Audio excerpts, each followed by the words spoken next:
talk about it more coming up on the other side. Also, on this day comes up in just a matter of moments. This is Sports Kings Live being heard via Spreaker.com, and I am Rob Calloway, and we'll be back after these words.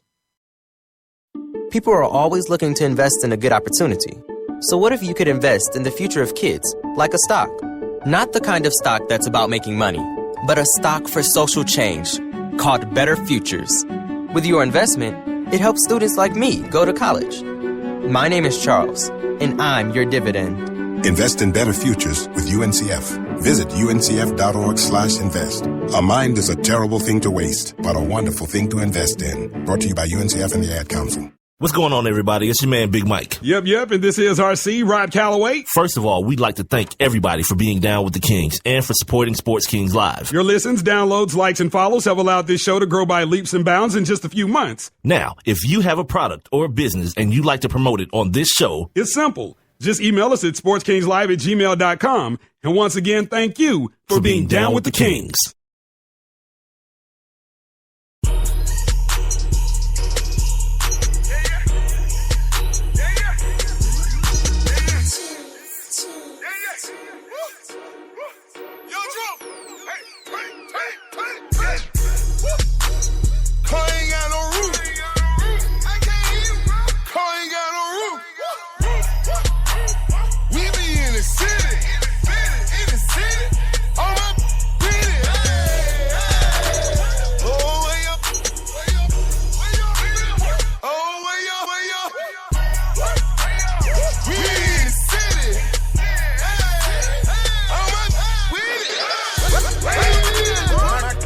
And we are back. This is Sports Kings Live. Rob Calloway, flying solo dolo.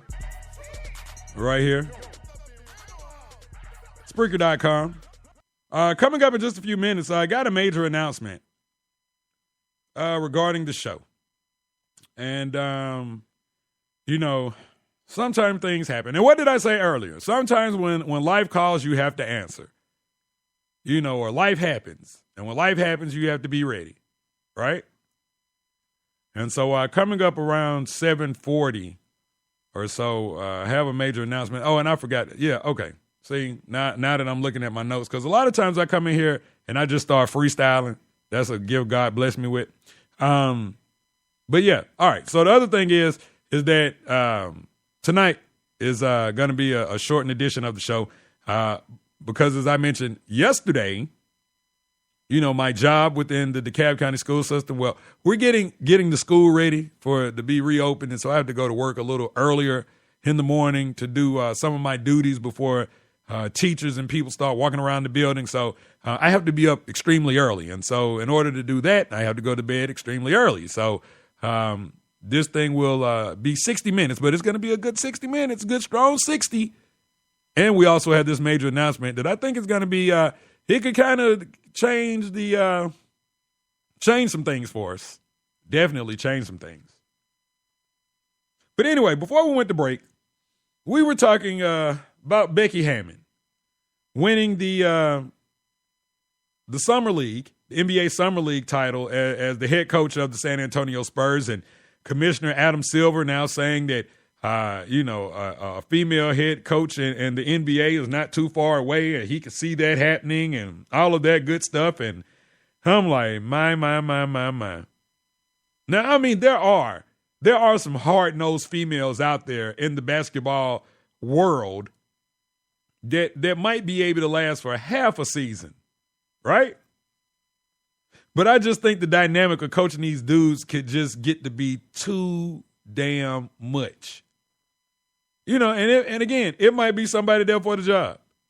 It might be, but I just think that you would find yourself in the fight of your life trying to reel some of these characters in. I mean, could you imagine a female trying to coach Russell Westbrook up? I mean, could you imagine that? And that's what I'm saying. These are the type, when I make these statements, it's not because I don't believe somebody wants the job or could really do the job. But at the same time, you got to look at the people that they're going to be working with. You already have this thing where a lot of players don't respect the coaches anyway. I mean, when you look at the salary how the salaries of the coaches are so much less in most cases than of the athletes. So from a financial standpoint, they're looking at them like, oh, I could buy you, coach. And there's so many levels to this that I don't think I don't know. Maybe they can, but I just don't think that this would be a good fit. And again, if it ends up happening and a female is successful, hey, I tip my hat to you. But right now, just based on what I've seen and based on, some of these guys in the league, oh my God. I mean, yeah, it would be a hard time because again, the fellas are having a hard time coaching some of these guys. And I hate to keep on bringing up Boogie Cousins, but look at him. Did you see the interaction between he and his head coach George Karl the other day in Vegas at the Summer League game? Boogie wouldn't even give the man a real dap. He wouldn't even shake his hand for real. He gave him dap. And then he wouldn't even look at him seriously. Yeah. Okay, good luck with that, Becky Hammon. All right, but right now it's time for us to take a look back as we do each and every day in the annals of sports history.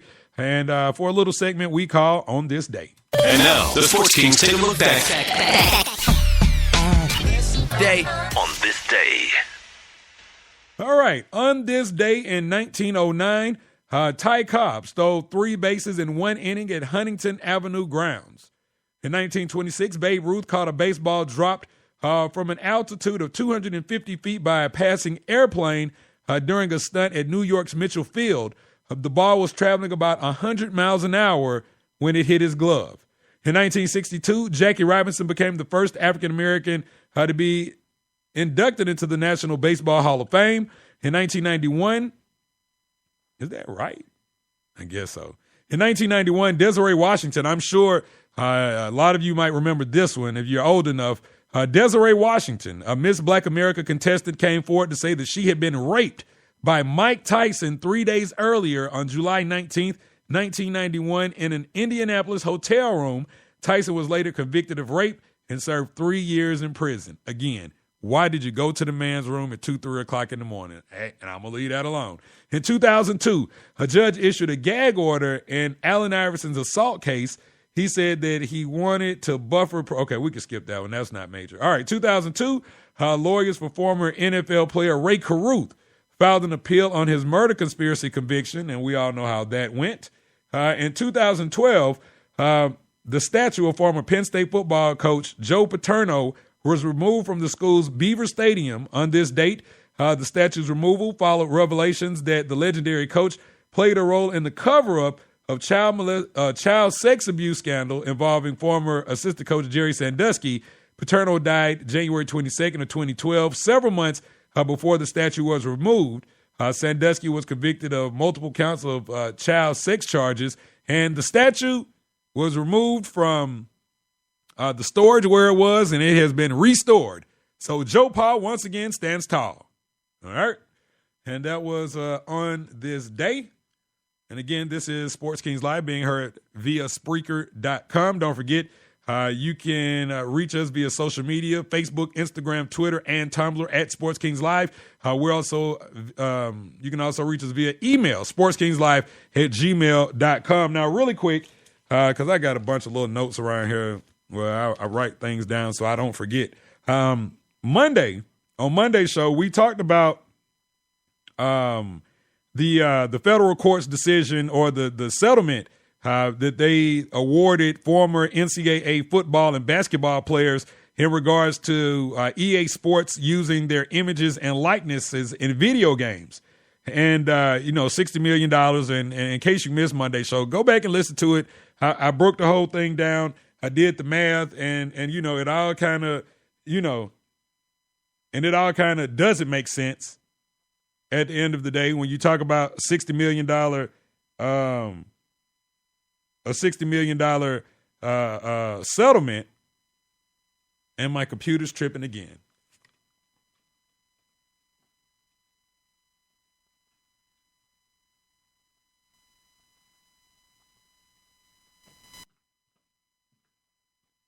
Okay.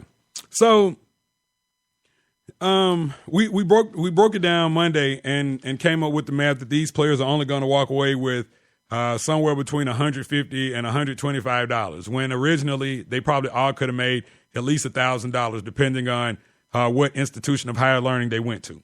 All right, so I saw this yesterday, and it kind of caught my eye. It was in regards to NBA 2K16, and again, we talked about the federal court's decision. But here's the deal with this NBA 2K16.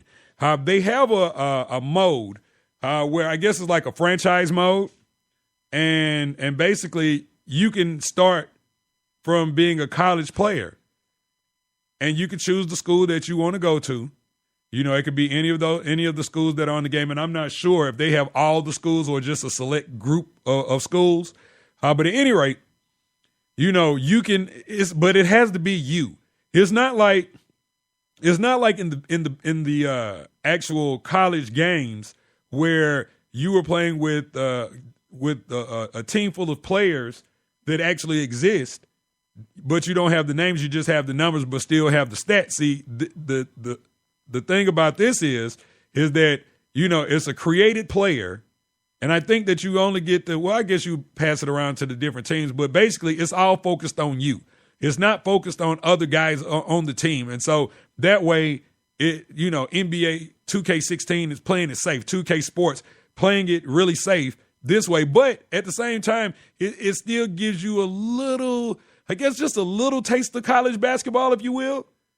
You know, because, you know, you get to matriculate, if you will. And I'm sure that it's realistic enough to where if you have a great freshman year, you're eligible to be drafted, or after 2 years or something like that. So from that standpoint, they played it really safe, but I think that is a great addition to a video game franchise that I really enjoy playing. I really enjoy playing these 2K Sports games. Now, I was always a fan of the EA Sports NBA Live, but, you know, 2K, yeah, I can dig it.